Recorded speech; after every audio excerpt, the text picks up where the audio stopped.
पाप केले त्यांना सिद्धिविनायक आशीर्वाद देत नाही, संजय राऊतांचा अजित पवार यांना टोला। महाराष्ट्रात राष्ट्रवादी काँग्रेस अधिक मजबूत करण्यासाठी आणि येत्या काही दिवसात महाराष्ट्रात प्रचाराचे झंझावती दौरे सुरू करणार असल्याने अजित पवार गटाच्या सर्व नेत्यांनी श्री सिद्धिविनायकाचं दर्शन घेतले। तसेच आगामी विधानसभा निवडणुकीसाठी प्रचाराचा नारळ फोडला आणि यावरून ठाकरे गटाचे खासदार संजय राऊत यांनी अजित पवार यांना खोचक टोला लगावलाय। आम्ही जनतेसमोर त्यांचे आशीर्वाद मागण्यासाठी जात आहोत। सिद्धिविनायकाने आम्हाला आशीर्वाद द्यावे, त्यासाठी विजयाची खून दाखवली। शेवटी जनता जनार्दन सर्व काही असते।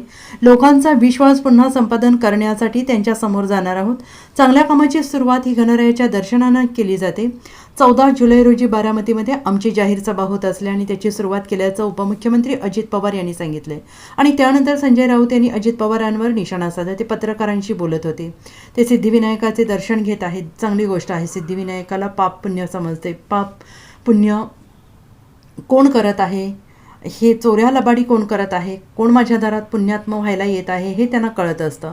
ज्या प्रकारचे पाप एकनाथ शिंदे अजित पवार यांनी महाराष्ट्राच्या बाबतीत केलेलं आहे, सिद्धिविनायक अशा प्रकारे कोणालाही आशीर्वाद देत नाही असं संजय राऊत यांनी म्हटलेलं आहे। 12 जुलैमध्ये विधानसभा परिषद निवडणूक आणि आगामी विधानसभा निवडणुका बाबतीत राष्ट्रवादीकडनं आज अजित पवार गटाकडनं आज सिद्धिविनायकाचं दर्शन घेतलं जातं। घेऊ द्या ना, त्यात नवीन घेऊ द्या की ते सिद्धिविनायकाचं दर्शन घेत आहेत, ही चांगली गोष्ट आहे। सिद्धिविनायक पाप पुण्य समजतं।